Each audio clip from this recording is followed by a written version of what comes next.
messieurs, bonsoir, bienvenue dans cette édition d'information dont voici les titres. Guinée, la maison du savoir pour l'humanité lance ses activités dans une atmosphère de ferveur à Conakry. Mine, plusieurs récompenses dans le secteur minier lors de la cérémonie de distinction des Mining and Green Awards.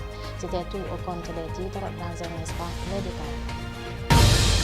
Une fois encore, bonsoir. Comme je vous l'annonçais dans les titres, 4 ans après sa création, la Maison du Savoir pour l'Humanité a officiellement lancé ses activités ce samedi 14 décembre 2024 dans un complexe hôtelier de Conakry. Le point avec Henriette Mara et Ibrahima Souma. La Maison du Savoir pour l'Humanité a officiellement lancé ses activités ce samedi 14 décembre 2024 à Conakry. Selon le président de la dite association, cette initiative s'inscrit dans le cadre de la réalisation des objectifs que la structure s'est assignée, à savoir la culture de la paix, la cohésion sociale et le développement durable. Depuis sa création jusqu'à nos jours, nous avons mené, tel que vous avez vu dans les speeches, des activités pour commencer d'abord pour s'enquérir des réalités du pays, les causes de la division du peuple. Parce qu'on cohabite, on marche ensemble, on fait toutes les activités ensemble, sauf en politique où ça commence à dégénérer. Donc on s'est mis durant ces années à faire des recherches, voir est-ce que cette division elle est naturelle ou artificielle. Et qu'on a trouvé vraiment c'est artificiel. Vous savez, un bâton se casse plus facilement au milieu. Et si vous regardez stratégiquement, géographiquement, la moyenne et la haute Guinée abritent le milieu de la Guinée. Et ensuite, en fond, environ 70% de la population guinéenne. C'est ce qu'on a eu à faire, puis élaborer un document qu'on va faire le livre bientôt en édition qui s'appelle « À mon avis » pour expliquer à l'opinion nationale et internationale la vraie valeur de l'être humain. Quant au représentant du président de la République, il a exprimé sa satisfaction face aux différents messages diffusés par cette association, soulignant que ses préoccupations rejoignent celles du chef de l'État, le général Mamadi Doumbouya. C'est un message d'abord de satisfaction, de très grande satisfaction. Voir cette association, tous les membres sont jeunes,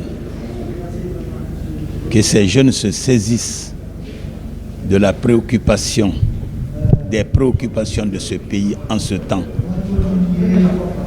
notamment la préservation de la paix, l'affirmation que nous sommes un et indivisibles, l'affirmation que les communautés, leur expression raciale et ethnique ne doivent pas être des slogans pour cette Guinée de cette période. Surtout leur engagement pour le développement harmonieux de ce pays en préservant l'environnement. Tous ces messages-là, prônés par cette maison, sont les préoccupations du chef de l'État. À noter que la cérémonie a rassemblé les membres de la Maison du Savoir pour l'Humanité ainsi que de nombreux invités de marque. En Guinée, le programme de mentorat pour l'épanouissement professionnel des jeunes filles, placé sous le thème « Une fille, un avenir », a pris fin le week-end dernier dans un réceptif hôtelier de la capitale. Reportage de Mbalou Fatoumata Finando et Amara Alex Silla. La deuxième édition de la clôture des activités des bénéficiaires de la seconde cohorte du projet Une fille, un avenir s'est tenue ce samedi 14 décembre 2024. Il s'agit d'un programme de mentorat visant à promouvoir l'épanouissement professionnel des jeunes filles. Pour la conseillère du Conseil national de la transition CNT, cette initiative mérite d'être saluée et ne manque pas d'encourager de telles actions. Aujourd'hui, c'est la clôture donc, de la seconde cohorte du projet Une fille, un avenir. Et moi, j'étais là en qualité d'ambassadrice de ce programme. Et je vous avoue que ça a été vraiment un honneur et un plaisir pour moi de participer à ce programme qui vise non seulement à renforcer les capacités des filles, à leur donner aussi des opportunités pour explorer d'autres choses, pour croire en elles, mais également pour espérer avoir un avenir radieux et prometteur. Donc je pense que cette initiative est à saluer parce que ça permet aux filles vraiment de développer des capacités qui vont leur permettre de pouvoir s'imposer ou d'exceller dans leur domaine d'activité. Et pour moi, c'est un honneur de participer, d'encourager ce genre d'initiative. Pour cette bénéficiaire, des connaissances ont été acquises leur permettant de s'affirmer. Certaines prévoient même de se lancer une fois de retour dans leur pays respectif. Bénéficiaire, j'ai participé pendant 4 mois de façon active au programme Une fille, un avenir. Cette formation nous apprend notamment à nous affirmer, à exprimer notre plein potentiel, à être nous-mêmes, à nous découvrir. Cette semaine d'immersion nous a permis de nous connaître, de connaître les filles, puisqu'on était 4 mois derrière des écrans. On ne s'était jamais rencontrés, mais ça a été l'occasion aussi de nous découvrir nous-mêmes, de partager des moments émouvants. Après cette formation, je pense qu'à mon retour au Mali, je vais entreprendre des actions. J'avais du mal à parler à des gens, je vais postuler à des emplois, pourquoi pas participer à des forums. Contrairement à la première édition, 101 jeunes filles ont bénéficié de 4 mois de formation. Selon l'initiatrice de cette activité, les programmes de formation se déroulaient initialement en ligne avant de laisser place à des activités pratiques et communautaires. La première cohorte a été clôturée au mois de juin passé et on avait eu la chance d'accompagner 41 jeunes filles et dames. Compte tenu des résultats positifs que nous avons obtenus, nous avons décidé de lancer la deuxième cohorte. Et avec cette édition, on a pu encadrer 101 jeunes filles et dames de la Guinée et du Mali. Et depuis le samedi, il faut d'abord rappeler que la plupart de nos sessions se déroulent en ligne pendant une période de 4 mois. Et depuis samedi dernier, comme je le signalais, nous avons lancé les activités de la semaine d'immersion.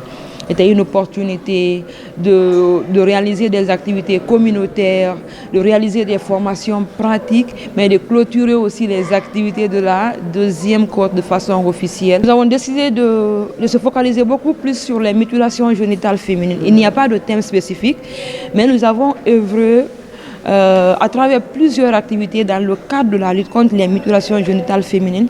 Parce que lors d'un débat qu'on appelle chez nous Paroles sans frontières, on s'est rendu compte que la plupart de nos bénéficiaires étaient des survivantes de mutilations génitales féminines. Et en tant que femmes leaders, on devait passer à l'action, ce qui nous a motivés non seulement à lancer nos activités par des sensibilisations dans le grand marché de Matoto. Par la suite, on a organisé une activité de sororité, d'écoute et de soutien aux survivantes de ce fléau. Et pour terminer, on a réalisé des vidéos de témoignages pour permettre à ces jeunes filles de se libérer, de devenir une nouvelle personne, mais toujours dans le cadre de la sensibilisation et de la conscientisation des populations contre ce fléau. Il est à rappeler que ce programme de mentorat pour l'épanouissement professionnel des jeunes filles ambitionne de s'étendre davantage à d'autres pays afin de créer un environnement propice permettant aux jeunes filles de se découvrir et de s'affirmer tant sur le plan personnel que professionnel. La cérémonie de reconnaissance des acteurs du secteur minier guinéen s'est tenue dans un hôtel de la capitale en présence des responsables des sociétés minières opérant en République de Guinée. Suivez le compte-rendu de Mbalou Fatoumata Finando et Amara Alex Silla. La deuxième édition des Mining Green Awards Guinée s'est tenue ce samedi 14 décembre 2024 dans un espace hôtelier de la place. Il s'agissait d'une cérémonie de remise de récompense visant à mettre en avant les acteurs du secteur minier engagés dans une démarche durable. L'ex-directeur général de l'Agence nationale d'aménagement des infrastructures minières, Anaïm, s'est réjoui du trophée qui lui a été décerné et n'a pas manqué de le dédier au président de la République, le général Mamadi Doumbouya. Encore merci au comité d'organisation MEGA 2024. Cette reconnaissance, je suis très ému. Qu'on ne soit pas en fonction, qu'on soit reconnu, que nos travaux soient reconnus par une commission d'organisation de ce genre, on ne peut que remercier le bon Dieu. Mais ce prix n'est pas destiné à moi. Ce prix est destiné à Monsieur le Président de la République le général d'armée Mamadi Doumbouya, qui m'a porté à la tête de cette agence, en tout cas pendant 2 ans, 2 mois. Et cela m'a permis de suivre les attributions de l'ANAHIM.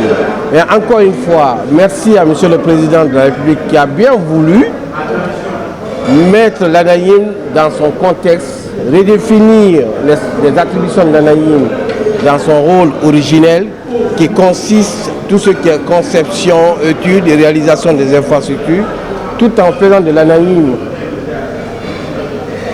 acteur de gestion de tout ce qui est infrastructure minière en République de Guinée. Cette cérémonie a pour objectif de célébrer l'excellence, la responsabilité environnementale et l'innovation au sein du secteur minier. Le thème de cette 2e édition porte sur le secteur minier guinéen face à la refondation. La représentante de l'UMS a manifesté sa satisfaction tout en espérant participer à la 3e édition l'année prochaine. Nous sommes très fiers et très reconnaissants pour l'organisation de ce Grand Prix du Mining Green Award. Je remercie chaleureusement les organisateurs de ce bel événement, en espérant que cela va durer longtemps, parce qu'effectivement, c'est très important aujourd'hui. L'administrateur général de la société AGB2A s'est également réjoui, soulignant que les objectifs ont été atteints grâce au courage et à la persévérance des travailleurs. Nous avons passé des périodes extrêmement difficiles.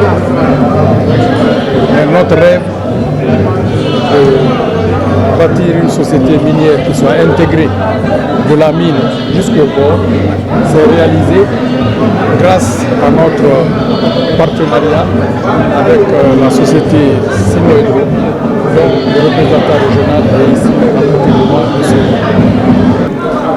On est passé par des difficultés énormes. À un moment, nous étions même au bord de la faillite.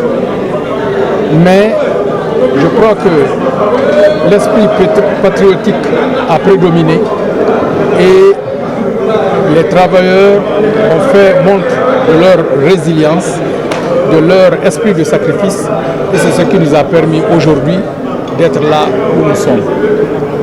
Donc, pour ma modeste personne, c'est bien sûr important, mais je pense que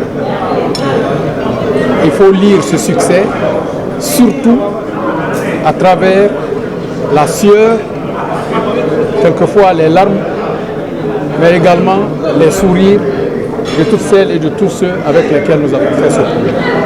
Et aujourd'hui, nous nous en réjouissons très sincèrement. Des titres honorifiques ont été attribués à ces acteurs, une manière de les encourager à fournir davantage d'efforts. Pour les organisateurs, des avancées significatives ont été enregistrées grâce à l'ouverture du secteur à de nouveaux investisseurs. L'initiative de cette organisation pour nous, journalistes, évoluant dans le domaine des mines et environnement, mais aussi pour les promoteurs culturels, est l'occasion d'interroger, évaluer, interpeller et encourager les acteurs du secteur minier à répondre aux aspirations des communautés impactées, mais aussi des localités et des collectivités, à travers le respect des textes statutaires et réglementaires régissant l'exploitation de nos ressources minières. Cette 2e édition, placée sous le thème « Le secteur minier guinéen face à la refondation », est l'occasion pour nous de reconnaître les acquis et les avancées des projets miniers en termes d'investissement, permettant aujourd'hui à notre pays de se positionner en concurrence avec les grandes nations dans le domaine de l'exploitation des ressources minières. De 1973 à nos jours, des avancées significatives ont été enregistrées.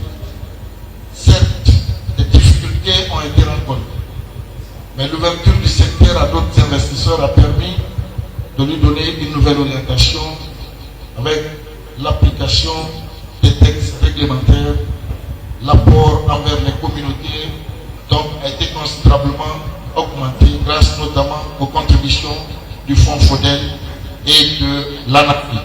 Pour cette cérémonie, nous avons au total 14 trophées et 11 distinctions honorifiques pour magnifier l'apport des acteurs et des entreprises du secteur minier et énergétique, sans sans oublier le secteur de l'environnement et leur engagement envers les communautés, les collectivités et le pouvoir central. Il est à noter que la première édition des Mining Green Awards Guinée a été célébrée en 2009. Leur vision avec le projet phare Guinée Simandou 2040 est de galvaniser et encourager les acteurs du secteur à fournir davantage d'efforts par le biais de la concurrence afin de changer l'image de nos régions impactées par les projets miniers. C'était tout au compte de cette édition d'information. Merci à tous de l'avoir suivi. Je vous souhaite de passer une très belle soirée en compagnie de nos programmes. Bonsoir.